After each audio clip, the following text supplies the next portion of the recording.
श्री सरस्वती नमः, श्री गणेशाय नमः, श्री कृष्णाय नमः। देखिए आज आपको श्रीमद् भागवत महापुराण के 8वें स्कंद का 24वां अध्याय श्रवण कराता हूँ। आप प्रेम से मन लगाकर श्रवण कीजिए। कथा मत्स्य अवतार की 24वें अध्याय। सत्यव्रत रक्षा करी सो कही हो समुझाए। राजा परीक्षित व्यासपुत्र श्री सुखदेव जी से बोले कि हे भगवान, आपने जो अनुग्रह करके वामन अवतार की कथा मुझे सुनाई वह मुझे अत्यंत प्रिय लगी। अब कृपा पूर्वक मुझे प्रथमा अवतार की कथा सुनाइए कि जिसमें अद्भुत कर्मकारी भगवान ने अपनी माया के द्वारा मत्स्य रूप धारण किया था। मैं उसके श्रवण करने की इच्छा करता हूँ, क्योंकि मत्स्य रूप लोक में निंदित हैं और तमोगुणी स्वभाव वाला होने का कारण सहने के अयोग्य हैं। ईश्वर ने कर्मग्रस्त के समान होकर इस रूप को किस कारण धारण किया था, यह सब वृत्तांत आप मुझसे यथार्थ रूप से कहिए। हे योगिन, भगवान उत्तम श्लोक के चरित्र सबको ही सुख के देने वाले हैं। सूत जी बोले कि जब राजा परीक्षित ने इस प्रकार से प्रार्थना की तब व्यास पुत्र श्री सुखदेव जी वह सब लीला कहने लगे जो कि विष्णु भगवान ने मत्स्य रूप धारण करके की थी। श्री सुखदेव जी प्रसन्नतापूर्वक कहने लगे कि हे कुरु वंशावतंस परीक्षित, गो ब्राह्मण देवता वेद साधु कर्म और अर्थ की रक्षा करने के लिए समय समय पर विष्णु भगवान अवतार लिया करते हैं। बुद्धि के गुण करके ऊंचे नीचे प्राणियों के पवन के समान आदि पुरुष भगवान विचरण करते हैं, परंतु निर्गुण होने के कारण ऊंच नीच को नहीं बचते। और मत्स्यावतार का जो प्रयोजन है वह भी सुनो। अतीत कल्प के अंत में जब ब्रह्मा जी की निंद्रा के लिए प्रलय हुआ तब भूरादि सब लोग समुद्र के जल में डूब गए। तब समय के वश होकर ब्रह्मा जी सो रहे थे। उस समय उनके वदन में से सब वेद निकले जो निकले कि जिनको दानवेंद्र हयग्रीव ने हरण कर लिया। हे राजन, जब दानव श्रेष्ठ हयग्रीव का यह कर्म भगवान वासुदेव ने जाना तब वे इस दैत्य का दमन करने के लिए शफरी रूप मत्स्य रूप धारण कर लिए। उसी समय कोई सत्यव्रत नामक नारायण परायण राजर्षि केवल जल का आहार कर तप करते थे। वहीं राजर्षि इस महाकल्प में विवस्वान सूर्य के पुत्र हो श्राद्ध देव के नाम से विख्यात और भगवान हरि करके मनवंतर के पद पर अभिषिक्त हुए। एक दिन यह राजर्षि सत्यव्रत कृत माला नदी में स्नान करके तर्पण कर रहे थे कि इतने में ही उनकी अंजलि में जल में एक मछली दिखाई दी। हे भारत, यह देखकर दयावान द्रविड़ राज सत्यव्रत अंजलि के जल सहित इस मछली को नदी के जल में डालने को प्रस्तुत हुए। राजर्षि सत्यव्रत को महा करुणा कर जानकर वह मछली करुणा के वचन करने लगी कि हे महाराज, आप दीनवत्सल हैं और मैं दिनहीन क्षीण हूँ। नदी के जल में जाति का घात करने वाले अनेक जंतु हैं, उनके हाथ में हमको आप किस प्रकार छोड़ते हैं। हे महाराज, हम भीत हो शरण आई हैं, आप हमारी रक्षा कीजिए। राजर्षि सत्यव्रत यद्यपि यह नहीं जानते थे कि हमारे ही ऊपर अनुग्रह करने को स्वयं भगवान ने यह सत्य स्वरूप धारण किया है, जो भी प्रीतिपूर्वक उस मछली की रक्षा करने को मन स्थिर कर लिया। दीन वचन सुनते ही राजर्षि के मन में दया उत्पन्न हो गई और वह जलपूर्ण कलश में रखकर मछली को अपने आश्रम में ले आए। हे राजा परीक्षित, कलश में रहने पर एक ही रात के बीच वह मछली इतनी बड़ी कि वह फिर उसमें न समा सकी। इसलिए अपने सुविधे के लिए उन राजर्षि से कहने लगी कि हे राजन, इस गगरी में मेरा शरीर नहीं समाता, इसमें कष्ट के मारे में वास नहीं कर सकती, अतः आप मुझे कोई ऐसा स्थान बता दीजिए कि जहाँ मैं सुख से रह सकूं। यह सुनकर राजा सत्यव्रत ने उस मछली को जल से निकाल एक बड़े भारी कमंडलू में डाल दिया।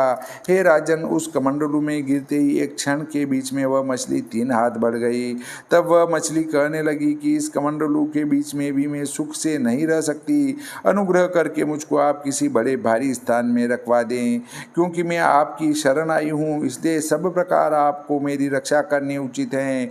तब राजर्षि ने इस मछली को कमंडलू से उठाकर एक सरोवर में डाल दिया, परंतु डालते ही वह मछली अपने शरीर से उस सरोवर में बड़ी मछली के समान बढ़ गई और फिर राजर्षि सत्यव्रत से निवेदन करने लगी कि हे महाराज, मैं जलवासी हूँ, मुझको नहीं जान पड़ता कि सरोवर का जल मेरे मंगलार्थ होगा। महाहृदय को पाने के प्रथम बिना जल से जिससे मेरा नाश न हो जाए, ऐसा उपाय करके तुम मुझको किसी हृदय में स्थापित करो, क्योंकि हृदय स्वभाव से गंभीर नीर वाले होते हैं, उनका जल शीघ्र नहीं घटता। हे राजन, जब उस मत्स्य ने इस प्रकार से कहा, तब राजर्षि सत्यव्रत ने उसको लेकर उसका जिसका जल कभी क्षीण न हो ऐसे अगाध जलाशय में डाल दिया।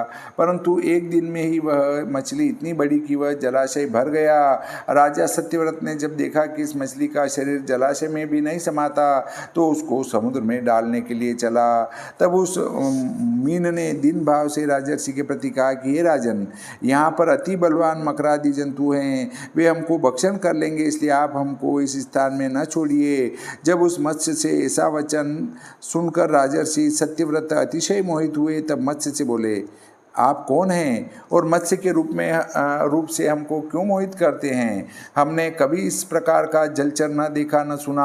आपने एक दिन में अपना शरीर बढ़ाकर 100 योजन के विस्तार वाले सरोवर को ढक दिया। हम निश्चय जानते हैं कि आप नारायण अथवा हरि हैं। प्राणियों पर अनुग्रह करने के लिए आपने जलचर रूप धारण किया है। हे पुरुष श्रेष्ठ, आपको नमस्कार हैं। आप सृष्टि, स्थिति और प्रलय के अधीश्वर हैं। हे प्रभु, हम आपके भक्त हैं और शरणागत हैं। आप हमारे आत्मा और आश्रय हैं। आपके समस्त लीला अवतार प्राणियों की विभूति के अर्थ हैं तो सही, पर इस रूप के धारण करने का क्या कारण है, वह मैं जानना चाहता हूँ।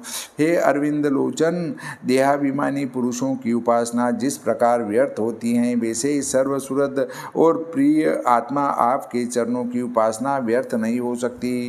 क्योंकि हम लोग केवल आपके भक्त हैं, तो भी आपने ऐसी अनिर्वचनीय दया प्रकट करके हमको यह अद्भुत मूर्ति दर्शन कराया। श्री सुखदेव जी बोले कि जब राजा सत्यव्रत ने इस प्रकार से कहा, तब जगत पालक मत्स्य रूपी भगवान प्रलय के समुद्र में विहार करने की इच्छा से अपने मन की बात उस राजा से कहने लगे, क्योंकि भक्तजन उनको अत्यंत प्यारे होते हैं। मत्स्य रूपी भगवान बोले कि हे अरिंदम, आज से 7वें दिन प्रलय होगा और उस प्रलय के जल में त्रिलोकी डूब जाएगी। हे राजन, जब प्रलय के जल में त्रिलोकी डूबने लगेगी, तब उस समय हमारी भेजी हुई एक बड़ी नाव तुम्हारे निकट आएगी। तुम उसको देखते ही सब प्रकार की औषधियाँ और छोटे बड़े समस्त बीज ग्रहण करके सप्त ऋषियों को लेकर सब प्राणियों के साथ उस नाव पर अति शीघ्रता के साथ चढ़ जाना। उस नाव में चढ़कर बिना खेद के तुम सब जगत घूम सकोगे। हे राजन, जब सब जल ही जल हो जाएगा, तब उजाला नहीं रहेगा, परंतु तुम ऋषि लोगों के तेज से सब कुछ देखने को समर्थ होंगे। फिर प्रलय पवन के लगने से जब वह नाव कंपायमान होने लगेगी, तब हम भी तुम्हारे समीप आ जाएंगे। तब तुम बृहत सर्प रूप रस्सी से हमारे सिंह में नाव को बांध देना।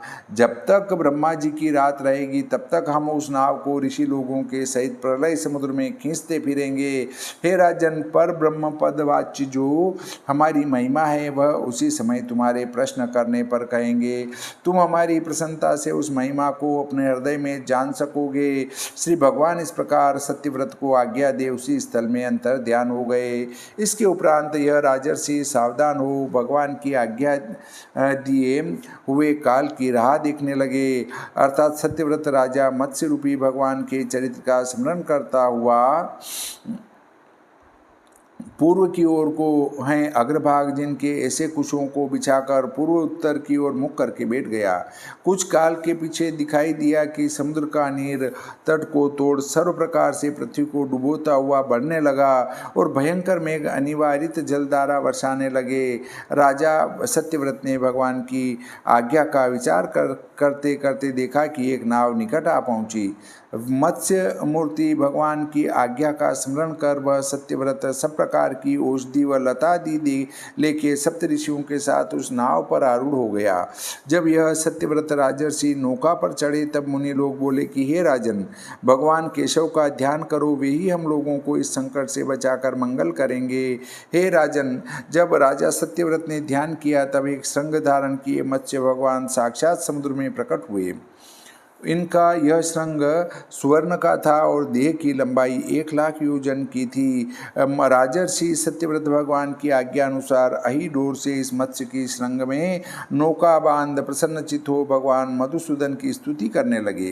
राजर्षि सत्यव्रत ने कहा कि हे भगवान, जिन पुरुषों का अंतःकरण अनादि अविद्या से ढका हुआ है, इस कारण जो अविद्या रूप संसार के परिश्रम से आतुर हैं, वे लोग भी इस संसार में जिसके अनुग्रह के लिए आश्रित हों, जिसको प्राप्त होते हैं, आप वही पुरुष हैं। हम लोगों की मुक्ति देने वाले आप परम गुरु हैं। हे भगवान, यह जन अत्यंत अबोध हैं, अपने कर्मों से ही इसका बंधन हुआ है। यह सुख की इच्छा से असुरों के से कर्म करने की चेष्टा करता फिरता है, परंतु जिनकी सेवा करने से वह सुख की इच्छा छूट जाती है, वे हमारे हृदय की गांठ को खोल दें, वे ही भगवान हमारे परम गुरु हैं। अहो चांदी जिस प्रकार अग्नि की सेवा करके अपनी मलिनता को छोड़ अपने पहले रूप को प्राप्त हो जाती हैं, ऐसे ही जिन आपकी सेवा से मनुष्य अज्ञान को छोड़ अपने स्वरूप को प्राप्त हो जाता है, वे ही अव्यय ईश हमारे गुरु हों, क्योंकि वे ही गुरु के भी परम गुरु हैं। अहो देवता गुरु वह सब श्रेष्ठ जन एकत्र होकर भी जिसके प्रसाद के 10,000 भाग के एक किन के को भी प्राप्त करने के लिए समर्थ नहीं हो सकते हैं। हे भगवान, आप वही ईश्वर हैं, हम आपकी शरण हैं। हे प्रभु, अंधा जिस प्रकार अंधे को आगे करके चले, वैसे ही अविद्वान पुरुष अबोध को अपना गुरु बनाता है। हम वैसे नहीं हैं, आपके जानने की इच्छा करते हैं, इसलिए आपको ही गुरु बनाते हैं। आपका ज्ञान सूर्य के प्रकाश के समान स्वयं सिद्ध है और आप ही सब इंद्रियों के प्रकाशक हैं। हे भगवान, आप प्राकृत गुरु केवल अनर्थ के हेतु हैं। वे पुरुष को कामादिक की मति का उपदेश करते हैं, इससे मनुष्य तरने के अयोग्य संसार को प्राप्त हो जाता है। आप इस प्रकार के नहीं हैं। आप यथार्थ में अव्यय और अव्यय ज्ञान का उपदेश दिया करते हैं, इससे सर्वसाधारण अर्थात सब कोई आपके पद को प्राप्त हो जाते हैं। हे देव, यद्यपि आप सब पुरुषों के सुहृद प्रिय ईश्वर, आत्मा, गुरु, ज्ञान और अष्ट सिद्धि स्वरूप हैं, तो भी अनेक दूसरी बुद्धि और काम के वश होकर अपने हृदय में स्थित हुए आपको नहीं जान सकते, परंतु हम ज्ञान प्राप्त करने के लिए आपकी शरण में आए हैं। आप देवताओं में श्रेष्ठ वरेण्य और ईश्वर हैं। हे भगवान, आप परमार्थ प्रकाशक वचनों से हमारे हृदय में उत्पन्न हुई अहंकार आदि की गांठ खोलिए और आज्ञा स्वरूप प्रकाश करने की कृपा हो। सुखदेव जी बोले कि हे परीक्षित, जब राजर्षि सत्यव्रत ने इस प्रकार से स्तुति की, तब मत्स्य रूपी भगवान आदि पुरुष ने प्रलय के महासमुद्र में विहार करते करते उस राजर्षि को तत्व ज्ञान का उपदेश किया था और सांख्य योग व क्रिया विशिष्ट दिव्य पुराण संहिता अर्थात मत्स्य पुराण और अति गुप्त करने योग्य आत्म तत्व को भी बड़ी भारी संख्या के सहित कहा था। ऋषि गणों के सहित सत्यव्रत राजर्षि नाव में बैठकर ब्रह्मा और श्री भगवान के कहे हुए उस समस्त आत्म तत्व को विशेष करके सनातन धर्म की कथा को श्रवण करने लगा और उस कथा के श्रवण करने से कुछ संदेह भी हुआ। श्री सुखदेव जी राजा परीक्षित से कहने लगे कि हे भारत, पहले प्रलय के अंत में जब ब्रह्मा जी सोकर उठे तो उन मत्स्य रूपी भगवान ने हयग्रीव असुर का संहार कर फिर सब वेद ब्रह्मा जी को दे दिए और यह सत्यव्रत राजा भगवान के प्रसाद से ज्ञान विज्ञान संपन्न हो इस कल्प में व्यवस्वत मनु हुआ है। हे राजा परीक्षित, सत्यव्रत राजर्षि के और माया मत्स्य रूपी भगवान विष्णु के इस अवतार का बड़ा पवित्र आख्यान श्रवण करने से सब पाप छूट जाते हैं।